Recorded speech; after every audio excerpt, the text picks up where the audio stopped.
Welcome to CreepyPastas Part 2. The Rake.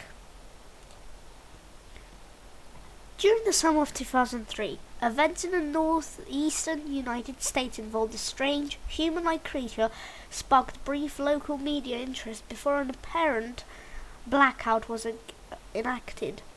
Little online information was left intact, as most online and written accounts of the creature were mysteriously destroyed. Primarily focused in the rural New York State, self-proclaimed witnesses told stories of their encounters with a creature of unknown origin. Emotions ranged from extremely traumatic levels of fright and discomfort to an almost childlike sense of playful curiosity. While their published versions are no longer on record, the memories remain powerful. Several of the involved parties began looking for the answers that year.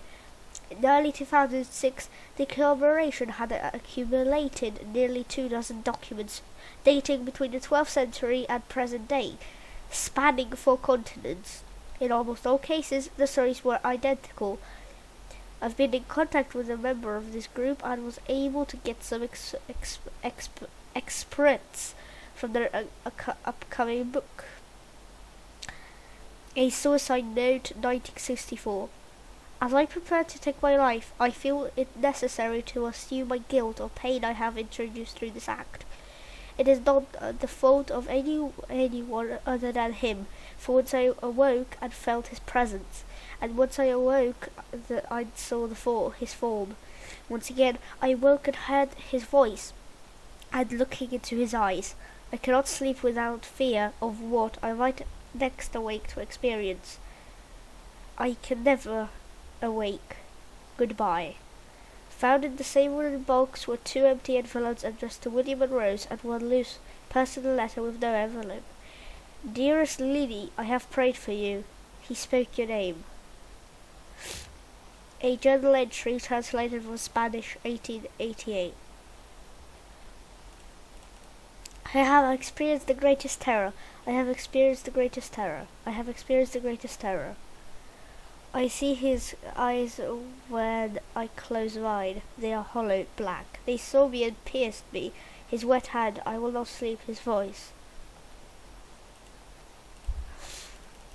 A mariner's log. He came to me in my sleep. From the foot of my bed I felt a sensation. He took everything. We must return to England. We shall not return here again at the request of the Rake.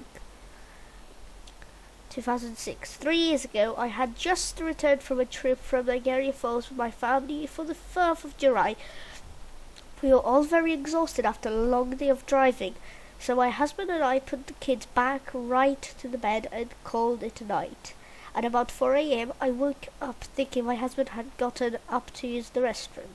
I used the moment to steal back the sheets, only to wake him in the process. I apologized and told him I thought he got out of bed. When he turned to face me, he must have pulled his feet from the end of the bed so quickly his knee almost knocked me out of the bed. He then grabbed me and said nothing. After adjusting to the dark for half a second, I was able to see what caused the strange reaction. At the foot of the bed, sitting and facing away from us, there was what appeared to be a naked man or a large hairless dog of some sort.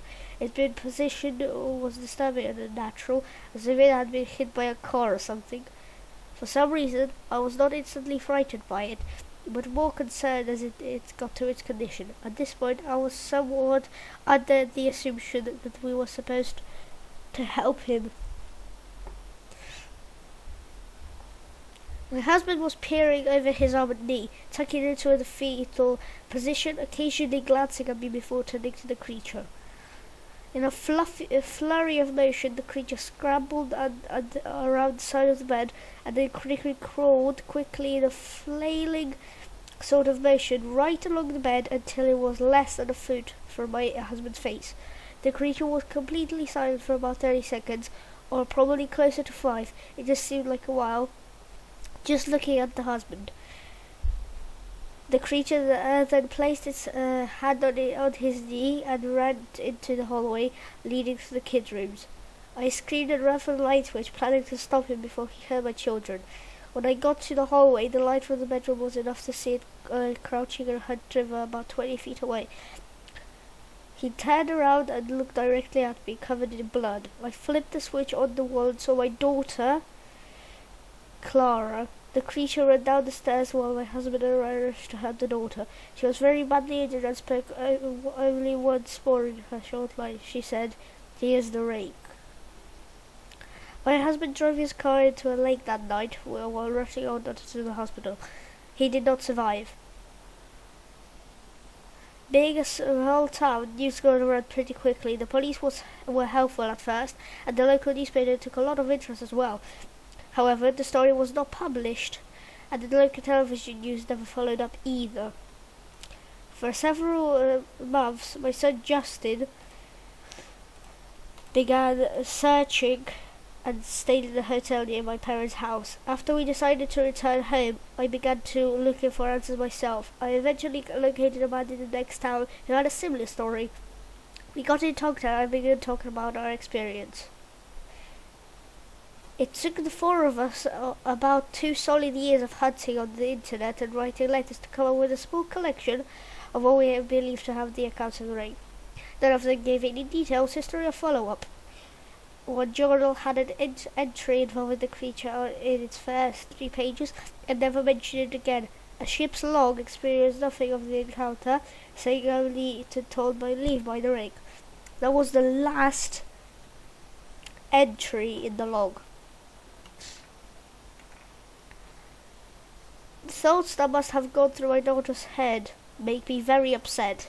I have not seen the rake since he ruined my life, but I know that he has been in my room while I slept. I know and fear that one night I'll wake up to see him staring at me. So, how did you like the creepypasta, guys? I hope you enjoyed. It's been a amazing story, actually, pretty creepy.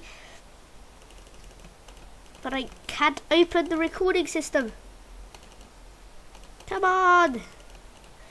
Sorry about that. There you go, max noise. Come on! What the heck? Anyway, so, see you guys in another episode of it, when I get my camera to stop. Come on!